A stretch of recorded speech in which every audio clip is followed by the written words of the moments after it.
মাকুম চানমাৰীত উলহ মালহেৰে হোলী উৎসৱ উদযাপন। তিনিচুকীয়া জিলাৰ মাকুম চানমাৰীত আজি দিনজোৰা কাৰ্যসূচীৰে অনুষ্ঠিত হয় হোলী মহোৎসৱ।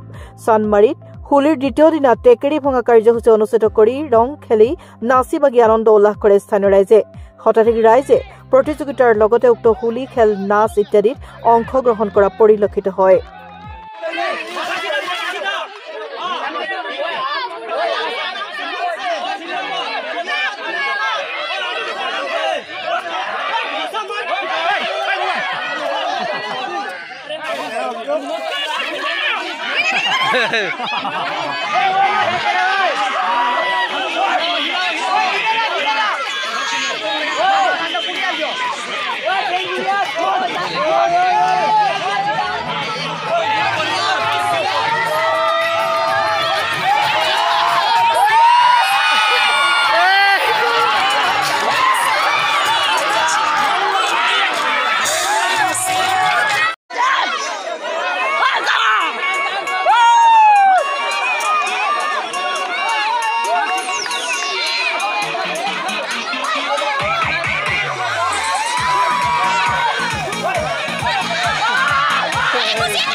ভিতৰে ঘুষি কিনে কৰেছে।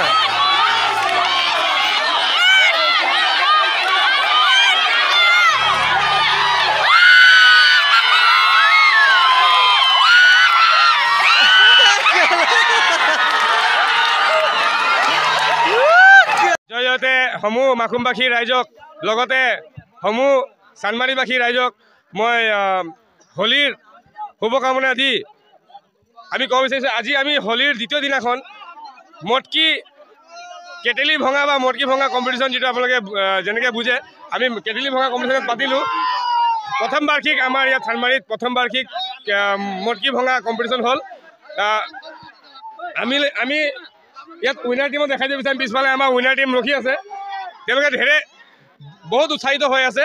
আৰু আমাৰ এই কমিটি আমি এটা ডিচাইড কৰিলোঁ যে আমি প্ৰথম বাৰ্ষিক এবাৰ পাতিম, আৰু অনাগত দিনত অহা বছৰ আকৌ হোলী দিনাখন প্ৰথম দিনাখন আমি আকৌ এনেকৈ মটকি কম্পিটিশ্যন ৰাখিম।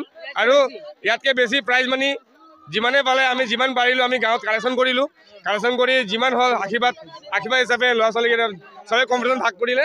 আৰু ইয়াত উইনাৰ দলে 801 টকা প্ৰাইজ মানি লৈ ইমান উৎসাহিত হৈ আছে আমি ক'ব নোৱাৰোঁ। কিন্তু আমি যিয়ে হওক আমি আনন্দিত হৈছোঁ। আজি আমি হোলীৰ দ্বিতীয় দিনাখন হোলীক বিদায় দিছোঁ, আৰু মটকি ভঙা কম্পিটিশ্যন দি আমি হোলীক বিদায় দিলোঁ। আৰু অনাগত দিনত এনেকুৱা ধৰণৰ আমি কম্পিটিশ্যন আকৌ পাতি যাম বুলি ৰাইজৰ সহায় সহযোগিতা কামনা কৰিছোঁ আৰু আশীৰ্বাদ কামনা কৰিছোঁ। ধন্যবাদ।